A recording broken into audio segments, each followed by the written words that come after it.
நெய்வேதி YouTube channel நண்பர்கள் அனைவருக்கும் என்னுடைய பணிவான வணக்கம். நாம் நம்மளோட யூடியூப் சேனல் இன்றைக்கு ஒரு சுவாரஸ்யமான தகவல்களை பற்றி தெரிஞ்சுக்க போகிறோம். அது என்னென்னா பிறப்பு இறப்பு. இதற்கு இடைப்பட்ட காலத்தில் நம்ம வாழ்கிற வாழ்க்கையை பற்றி தான் தெரிஞ்சுக்க போகிறோம். நீங்கள் நல்லா நினைவில் வச்சுக்கோணும், இறப்பு, நம்மளோட வாழ்க்கை, நம்மளோட இறப்பு, இந்த மூணுமே நம் கையில் கிடையாது. நம்ம எல்லாம் நினச்சிட்ருக்கோம் நம்ம வாழ்கிற வாழ்க்கை நம்ம கையில் தானே சாமி இருக்குது, நாம் என்ன நம்மளோட இஷ்டப்படி தானே நம்ம வாழ்ந்துட்டுருக்கோம் அப்படின்னு நாம் நினைக்கலாம். ஆனால் அது கிடையாது. இறைவன் என்ன சொல்லியிருக்காரு? ஆட்டு வித்தால் யார் ஒருவர் ஆடாதாரோ. சுவாமி நம்மளை ஆட்டு வைக்கிறாரு, நாம் ஒரு ஆடுறோம். நம்ம ஒரு பொம்மலாட்ட பொம்மை. சுவாமி தான் என்னது? நம்மளை ஆட்டு விற்கிறார்.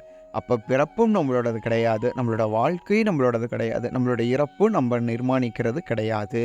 நம்ம இந்த பூலோகத்து சும்மா இறைவனால் அனுப்பி வச்சு ஒரு காரண கருவி மட்டும்தான். சுவாமி தான் என்ன பண்ணுறாரு? நம்மளை கருவி இயங்க வச்சுட்டு இருக்கிறார். நம்ம ஒரு மிஷின். சுவாமி கரண்ட்டு கொடுத்தா நம்மளை என்ன பண்ணியிருக்காரு? ஓட்டிகிட்டு இருக்கிறாரு. நம்மளோட மதப்படி நாம் என்ன பண்ணுறோம், நம்மளோட பிறப்பு எப்படி இருக்குது, நம்மளோட வாழ்க்கை எப்படி இருக்குன்னு நமக்கு தெரியும். இப்போ இறப்புக்கப்புறம் நம்மளோட வாழ்க்கை எப்படி இருக்கும்னு நம்ம தெரிஞ்சுக்கலாமா? முதல்ல மரணம் நிகழும்போது, அதாவது அது இயற்கையாகவும் இருக்கலாம், செயற்கையாகவும் இருக்கலாம். செயற்கைன்னு என்ன சொல்கிறோம் அப்படின்னா துர்மரணங்கள் அப்படின்னு நம்ம சொல்லலாம். அதில் என்ன தெரியாதனம விபத்தில் இருக்கிறதோ இல்லை தற்கொலை செய்து கொள்கிறதோ, இந்த மாதிரி விஷயங்கள் எல்லாமே நாமளாம் நினச்சிட்டு இருக்கிறோம் எதிர்பாராத விதமாக நடக்குது அப்படின்னு. ஆனால் அது கிடையாது. நல்வினை தீவினைப்படி நம்மளோட வினைக்கு ஏற்ப தான் என்ன ஆகும்னா நம்மளோட மரணமானது சம்பவிக்கும். இறைவனாகப்பட்டவன் இப்படி தான் உன்னோட உயிர் உடலை விட்டு பிரிய வேண்டும் அப்படின்னு இருந்தால் அப்படித்தான் உன்னுடைய உயிரானது உன்னுடைய உடலை விட்டு பிரியும். அதற்கு மாற்று வழி என்னது? கிடையாது. இப்போ உயிரானது இப்போ விபத்தில் சிக்கி அந்த வேதனையை அனுபவிச்சு தான் உன்னோட உயிர் பிரியணும்னு இருந்தால் அப்படித்தான் உயிர் பிரியும். இல்லை தூங்கிட்டு இருக்கும்போது யாருக்கும் தெரியாமல் ஒரு சிறு வழிகோடு இல்லாமல் உயிரானது அப்படியே பிரியறதும் என்னது? இறைவனோட செயல்தான். இதுதான் சொல்கிறோம், மரணம்ங்கிறது யாரோட கையிலையுமே கிடையாது, இறைவனால் நிர்ணயிக்கப்பட்டது. அதில் நம்மளோட வினைக்கேற்ப மட்டும்தான் என்ன ஆகும்? நம்மளுடைய மரணமானது சம்பவிக்கும். சரி, இப்போ தற்கொலை, இந்த துர்மரணம் இதை விட்டுருவோம். இயற்கையாக மரணம் அடைகிறாங்கல்ல, அந்த இயற்கையாக மரணம் அடையும் போது எப்படி ஆன்மா உடலை விட்டு வெளியே போகும் அப்படின்னு நீங்கள் பார்த்தீங்கன்னா, நம்ம உடம்புல 9 துவாரங்கள் இருக்குது. 9 துவாரங்கள் வழியாகவும் ஒவ்வொருத்தருக்கும் ஒவ்வொரு விதமானது உடலிலிருந்து ஆன்மாவானது வெளியே போகும். ஒரு உஷ்ண சத்தத்தோடு இந்த ஆன்மா வெளியே போகும். அது யாருக்கும் தெரியாமல் போகும். அதிகமாக பாவம் பண்ணியிருப்பாங்களே, பாவம் மட்டுமே பண்ணிகிட்டு இருப்பாங்களே, அவங்களுக்கு கீழ்ப்பகுதியில் இருக்கிற துவாரங்கள் வழியாக ஆன்மாவானது வெளியே போகும். நல்வினை அதிகமாக செஞ்சு தீவினை கம்மியாக கெட்டது பண்ணியிருப்பாங்களே, அவங்களுக்கு காதுகள் வழியாக என்னாகும்? உயிரானது பிரியும். நல்லது நிறையா பண்ணிட்டு தீயவை குறைவாக பண்ணிட்டு இருக்கிறாங்க பார்த்தீங்களா, அவங்களுக்கு நாசி துவாரங்கள் வழியாக என்னாகும்? உயிரானது பிரியும். நல்வினை தீவினை 2 சரிசமமாக செஞ்சவங்களுக்கு வாய் வழியாக உயிர் பிரியும். நல்வினை அதிகமாக பண்ணி தீவினையே பண்ணாமல் இருக்கிறாங்களே, அவங்களுக்கு கண்களின் வழியே என்னாகும்? உயிர் பிரியும்.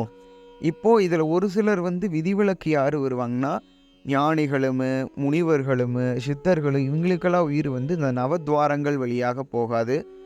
எல்லாருக்கும் மறைவாக இருக்கிற அந்த 10வது துவாரம், நம்மளோட உச்சந்தலையில் ஒரு துவாரம் இருக்கும். அது நீங்கள் அந்த இடத்துல மண்டையோடு இருக்குன்னு நீங்கள் நினச்சிட்டு இருப்பீங்க. அந்த இடம் ரொம்ப மெல்லியதான மண்டையோடு. அந்த வழியாக என்னாகும்? உயிரானது தலையை அந்த ஓட்டையை பீறிட்டுக்கிட்டு அந்த வழியானது உயிர் பிரியும். இது மகான்களுக்கு மட்டுமே நிகழக்கூடிய ஒன்று. சராசரி மனிதர்களுக்கு இந்த மாதிரியான மரணமானது, அதாவது இந்த மாதிரியான உயிர் பிரியறது நடக்காது. சரி, இப்போ உயிரானது உடலை விட்டு பிரிந்து விட்டது, இந்த ஆன்மா எங்கு செல்லும்? உடலை விட்டு பிரிந்த ஆன்மா 9 நாளைக்கு நம்ம வீட்டிலேயே தான் இருக்கும். அதாவது வீட்டை சுற்றியே தான் வந்துட்டுருக்கோம். முதல் 3 நாள் நீர்லிமு, அடுத்த 3 நாள் நெருப்புலிமு, அடுத்த 3 நாள் வாயு மூலியமாகவும் கலந்துருக்கும். 10வது நாள் நம்ம வீட்டில் இருக்கிற கருமாதி அன்னைக்கு, அதாவது 10ஆம் நாள் காரியம் பண்ணுற அன்னைக்கு நம்மளோட ஆன்மா நம்ம வீட்டை விட்டு, நம்ம பண்ணுற படையெல்லாம் எடுத்துக்கிட்டு நம்ம வீட்டை விட்டு அது வெளியே மேல்லோகத்திற்கு செல்லும். இதைத்தான் நம்ம அந்த காலத்தில் என்ன பண்ணிடுவாங்கன்னா, வீட்டில் சூடம்புத்தி வச்சு கும்பிட்றது, தண்ணி சொம்பு வச்சு கும்பிட்றது, ஊதுபத்தி பற்ற வச்சு கும்பிட்றதெல்லாம் நம்ம அந்த காலத்தில் பண்ணிகிட்டு இருந்தாங்க. அது என்னன்னே தெரியாமல் பண்ணிகிட்டு இருந்தாங்க. ஆனால் அதற்கான உண்மையான காரணம் இதுதான். 3 நாட்கள், இப்போ ஒவ்வொரு நாட்கள்லையும் ஒவ்வொன்றிலையும் இருந்துருச்சு. அப்போ 10வது நாள் என்ன பண்ணோம் அப்படின்னா, எல்லாத்தையும் பார்த்துட்டு யமலோகத்திலேருந்து யமதூதர்கள் வருவாங்க, கிங்கணர்கள்னு சொல்லுவாங்க. அவங்க வந்து இந்த ஆன்மாவை வந்து தர தர தர தர தரன்னு இழுத்துட்டு போகுமாமா. சரிங்களா? அப்போது இந்த ஆன்மாவானது ஒவ்வொரு நாளும் நடந்துக்கிட்டே தான் இருக்கும். மாதத்தில் ஒரு நாள் அந்த ஆன்மாவுக்கு வந்து ரெஸ்ட்டு கொடுப்பாங்களாமா. அந்த நாள் என்ன அப்படின்னா அவங்களோட திதி, எந்த திதியில் இறந்தாங்க அப்படிங்கிறது.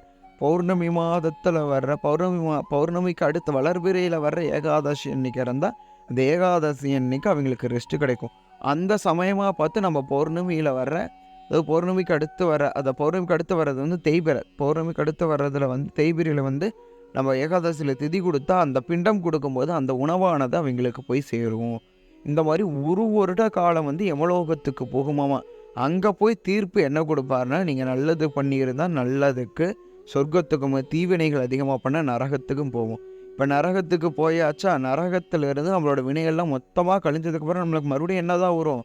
பிறப்பு வரும். சொர்க்கத்துக்கு போயிட்டு எல்லா புண்ணிய கணக்கு நம்ம முடிச்சிட்டோம்னு மறுபடியும் அதற்கேற்ற பலன் போல் நமக்கு என்ன ஆகும்? பிறப்பு திரும்ப வரும். ஆனால் அந்த பிறப்பு வித்தியாசமாக வரும். நம்ம ஒரு தடவை 7 ஜென்மம்னு சொல்கிறாங்கள, 7 ஜென்மங்கிறத விட மனிதனாய் பிறக்கிறது ரொம்ப அரிது. அபிப்பிராட்டி சொல்லியிருக்காங்க, அரிது அரிது மானிடராய் பிறத்தல் அரிது. அதாவது நம்ம ஒரு தடவை மனிதராக பிறந்துட்டோம், அடுத்த தடவை நம்ம மனிதனாக பிறக்கணும் அப்படின்னா 84 லட்சம் தடவை நீங்கள் பிறந்து இறந்தால் ஒழிய நீங்கள் மனித பிறவி எடுக்க முடியாது. புல்லாகி பூடாகி புழுவாய் மரமாகி பல்விருவமாகி பறவையாய் பாம்பாகி கல்லாய் மனிதராய் பேயாய் கணங்களாய் வல்ல சுரராகி முனிவராய் தேவராய் செல்லா நின்ற இத்தாவர சங்கமுத்துள் எல்லா பிறப்பும் பிறந்தழைத்தேன் அப்படின்னு மணிவாசக பெருமான் திருவாசகத்தில் சுவாமி நினச்சி மனமாற உருகி இத்தனை பிறவி எடுத்துட்டேன், இது போல பிறவி எடுக்கிறக்கே இல்லைன்னு சுவாமியோட தருணங்களில் வந்து விழுறாரு. அந்த மாதிரி மணிவாசக பெருமான் எழுதியிருக்காரு. அதுதான் சொல்கிறேன், 84 லட்சம் தடவை பிறந்து இறந்தால் மட்டுமே மனித பிறவியானது எடுக்க முடியும். இப்போ நீங்கள் நினச்சிட்டு இருக்கலாம், இந்த பிறவியில் நீங்கள் என்னென்னவா இப்போ இருக்கிறீங்களோ அது வந்து நீங்கள் முன்னாடி செய்த பாவ புண்ணிய கணக்கு ஏற்ற மாதிரி தான் நீங்கள் என்ன பண்ணியிருக்கீங்க, இந்த பிறவியானது எடுத்திருக்கிறீங்க. சரி, இப்போ எல்லாம் முடிஞ்சாச்சு. எல்லாருக்கும் யமதர்மராஜா அவரோட கிங்கனர்கள் தான் வந்து கூட்டிகிட்டு போவாங்கன்னா அப்படின்னா கிடையாது. ஒவ்வொருத்தருக்கும் ஒவ்வொரு விதமானது உயிரானது பிரியும்.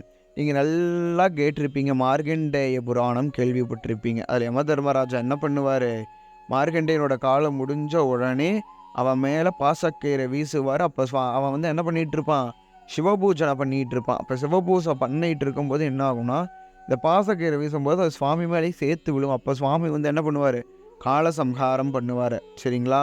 அதாவது நீங்கள் நல்லா நினச்சிட்ருங்க, கூற்றுவன் வேற, காலன் வேற, யமன் வேற.